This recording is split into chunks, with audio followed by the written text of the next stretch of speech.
Du coup, comme vous parlez des handicaps, des EHPAD, etc., moi je vais revenir sur le sujet de l'handicap. J'ai un fils qui est autiste, qui a été exclu de la cantine, comme un petit enfant dans Lyon.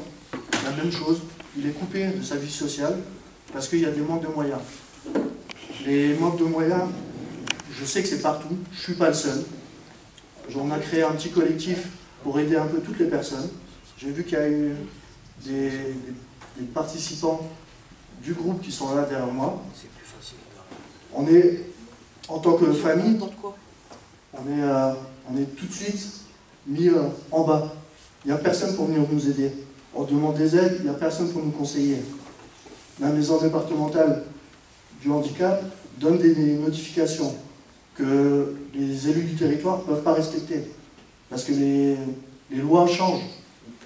Celles de 2015 et de 2020 ne sont pas les mêmes responsabilités entre l'État et les collectivités. Du coup, les familles sont prises avec le couteau sous la gorge.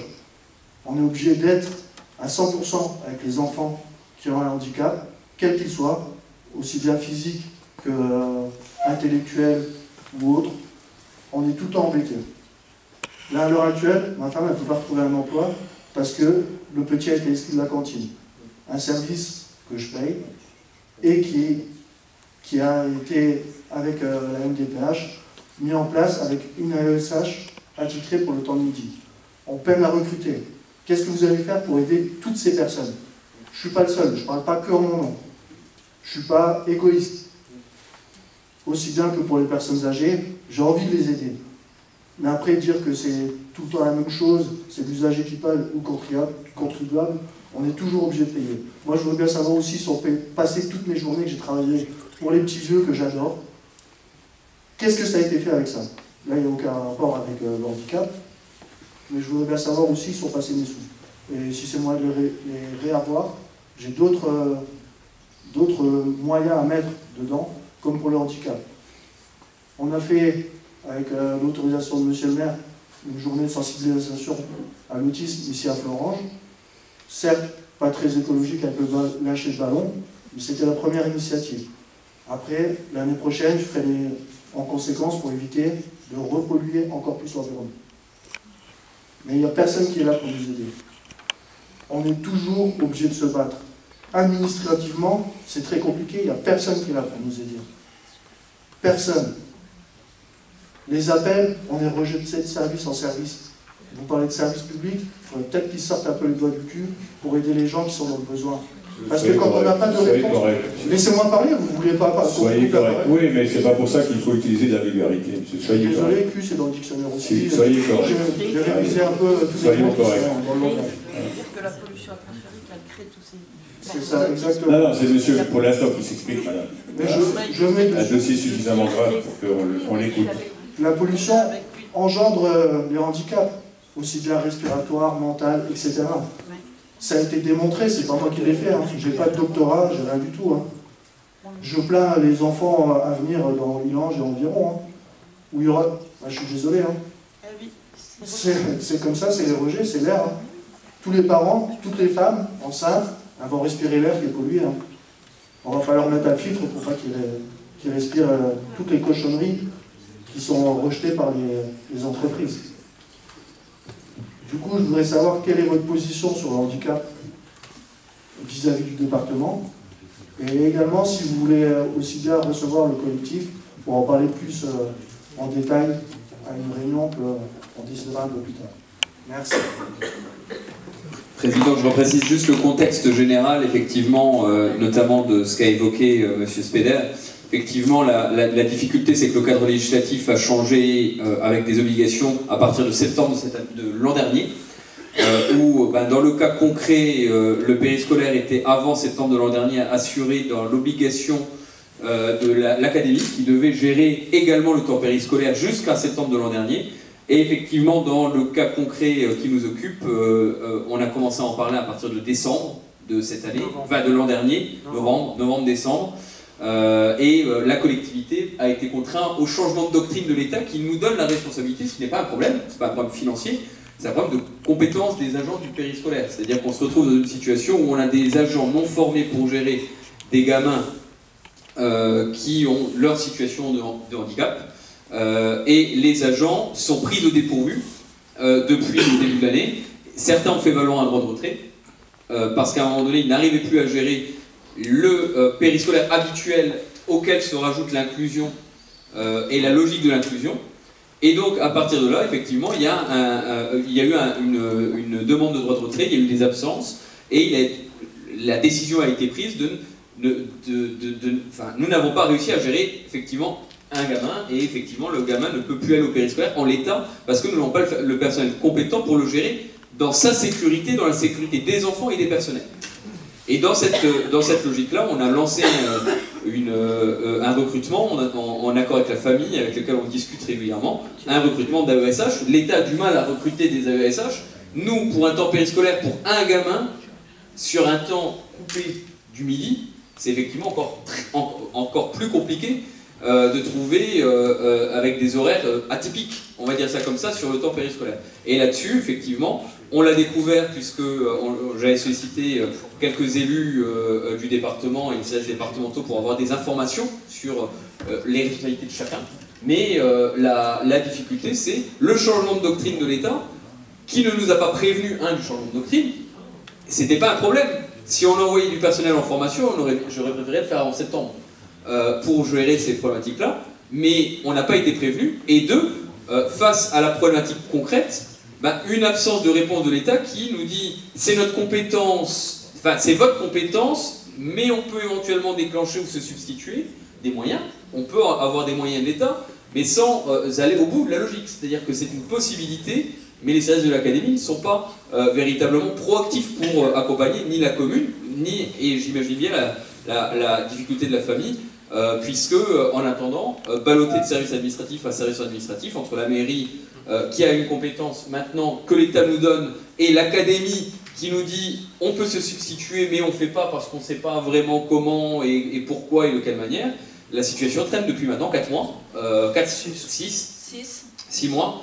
La question du recrutement, il a été lancé depuis 1 mois et demi, 2 mois, le recrutement, et je ne suis pas sûr aujourd'hui, je revérifierai, mais la candidature n'a pas été réactualisée. Mais elle a été lancée au départ, mais en tout cas, s'il y a cette problématique-là, vous me le dites directement si vous voyez qu'il n'y a pas eu la réactualisation, mais en tout cas, la volonté est bien d'avoir ce recrutement. Après, effectivement, il y a la question, peut-être, Président, au niveau du collège, des collèges, où la question de l'autisme et du handicap est une problématique départementale.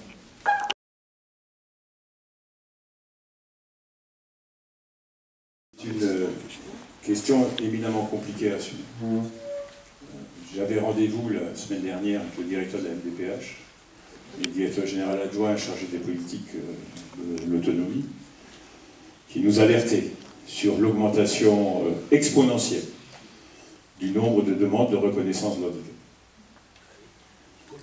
Et que nous devions assumer la charge de la reconnaissance avec des moyens médicaux qui sont adaptés, avec tout ce que cela peut représenter, et avec des délais beaucoup trop longs, avec tout ce que cela représente également. Et on sait qu'on a, et ça c'est une information que je vous donne, alors je n'ai pas le chiffre exact, mais je vais vous le donner approximativement, mais pour vous donner l'ampleur de la tâche, que 55% des demandes de reconnaissance de handicap qui sont déposées sont refusées. Parce que le handicap n'est pas reconnu, ni identifié. Ce qui veut dire qu'on engorge complètement les circuits de décision de la MDPH. Alors que ceux qui en ont vraiment besoin, c'est 42 ou 43%, attendent, parce qu'on a aujourd'hui un engorgement des demandes qui sont faites. Et le médecin ne peut pas refuser la prescription de la reconnaissance de l'handicap face à un patient. Et donc, c'est pour nous une énorme difficulté. La deuxième, c'est la question de l'inclusion sous toutes ses formes. L'État, dans sa générosité, avait décidé qu'il fallait soutenir et développer totalement l'inclusion. Avec des cas où on sait que l'inclusion n'est pas ou difficilement mise en œuvre. Parce que le handicap est important, parce que c'est pas sûr que ça profite à l'enfant. Et avec ensuite la difficulté d'avoir des moyens d'accompagnement qui soient adaptés. Et la MDPH essaye, dans des délais les plus courts, de pouvoir répondre et de prescrire ensuite un accompagnement, un AESH, par exemple. Le problème, c'est que lorsqu'on l'a prescrit, la mise en œuvre, durant la période de l'éducation, est assumée par l'État. Il n'arrive pas à recruter. Il n'arrive pas à recruter. C'est éminemment compliqué. Et c'est des centaines de postes qui ne sont pas pourvus. C'est-à-dire que des enfants sont en scolarité dégradée parce qu'ils n'ont pas un AESH. Et c'est le problème dans toutes les professions, y compris dans celle-là. Et pour nous, c'est vraiment une difficulté. Parce qu'on voit une augmentation, effectivement, de la situation que l'on connaît aujourd'hui, avec tout ce que cela peut représenter, à la fois comme cause et comme conséquence.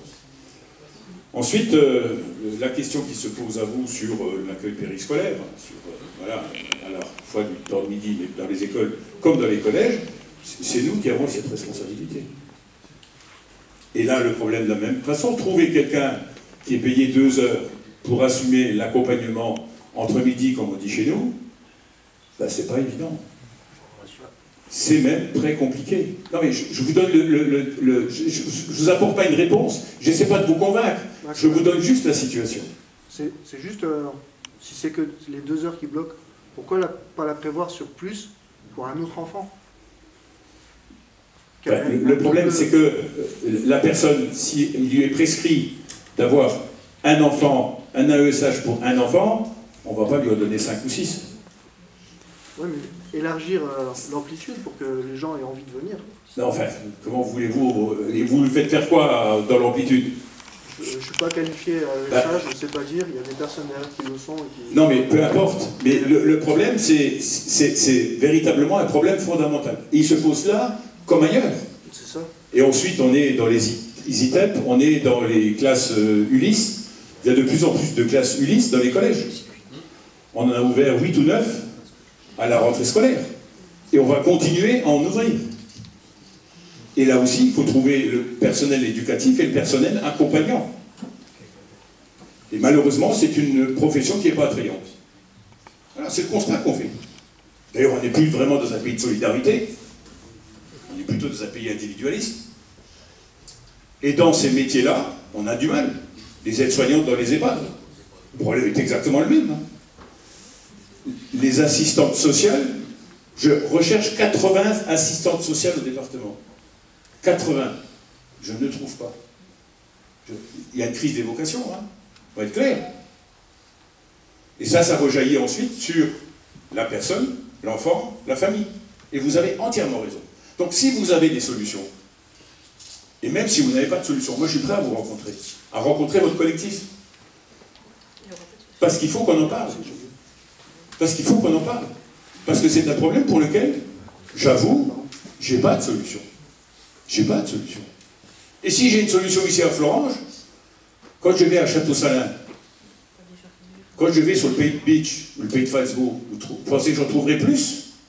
Ici, il y a une concentration urbaine. Donc il y a plus de population. Sur un territoire où il y a 10 fois moins de population, j'ai 10 fois moins de chances de trouver. Et le problème est exactement le même. Donc on est véritablement dans un problème de société qui a prescrit l'inclusion, qui est tout à fait généreuse. Pas à tout prix, à mon sens, mais ça c'est un avis personnel, parce qu'ensuite ça relève du médical et c'est au médical de voir, et il ne peut pas y avoir l'inclusion à tout prix, mais lorsqu'il y a inclusion, il faut qu'il y ait accompagnement pour l'épanouissement du gosse. Ça c'est clair. Maintenant, comment on la met en œuvre? Le maire de Florange vient de vous le dire. Alors après, si la solution ben, c'est de multiplier par 5 ou mutualiser les 2 heures avec d'autres heures ailleurs, pourquoi pas?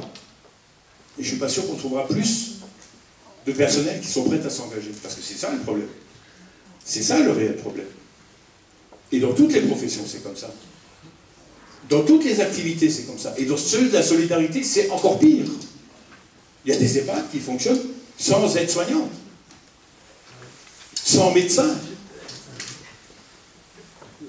Et là, les politiques que nous sommes, ben, on est un peu démunis. Hein. Et on a beau essayer de chercher des solutions, ce n'est pas simple. Et ensuite, on a des exemples où on a un enfant qui est en inclusion et qui change 4 fois d'AESH durant l'année scolaire.